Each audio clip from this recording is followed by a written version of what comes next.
کس شان سے اتارے ہیں محمد، کس شان سے اتارے ہیں محمد، ہر دور میں ہر شخص کو پیارے ہیں محمد. جناب صدر، معزز اساتذہ کرام اور میرے عزیز ساتھیوں، السلام علیکم.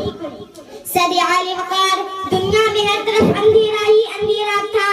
چاند تھا لیکن بے نور ستارے تھے، لیکن مجھا سا آفتاب تھا، لیکن ڈوبا سا عقلوں پر پتھر پڑے ہوئے تھے. دل اجڑے ہوتے تھے کہ اچانک میرے نبی صلی اللہ علیہ وسلم کی آمد ہوئی، جنہیں رحمت للعالمین بنا کر بھیجا گیا. وہ رحمت للعالمین جن کے آنے سے صحراؤں میں چشمے پھوٹنے میں ہے، جن کے سواری ہونے سے بیمار اٹھنی ایک دم سے صاف ہو جاتی ہے. وہ رحمت للعالمین جن پر بادل اپنا سایہ کرتا ہے. وہ رحمت للعالمین کی صفت ابو بکر کو صدیق، عثمان کو غنی، عمر کو فاروق اور علی کو شیر خدا بنا دیتا ہے. جن کی نسبت فاطمہ کو خاتون جنت اور حسین کو شہید الشہداء کا درجہ عطا کرتا ہے. میں اس رحمت للعالمین کی کیا شان بیان کروں.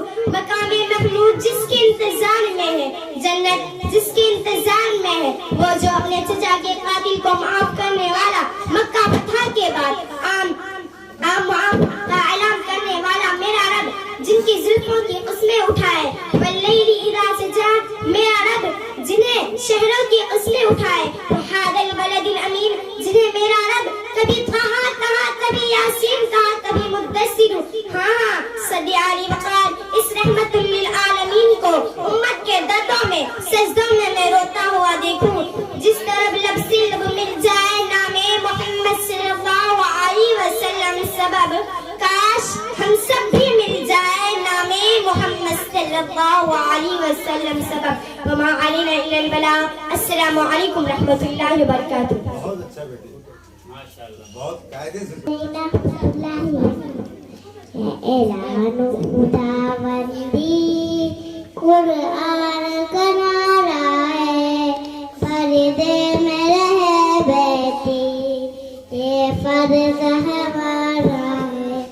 اس فرض کے خاطر ہم جائے اپنا لٹا دیں گے، احکام شریعت سے دنیا کو ہلا دیں گے. گھبراؤ نہ بہنوں تم، اللہ سہارا ہے.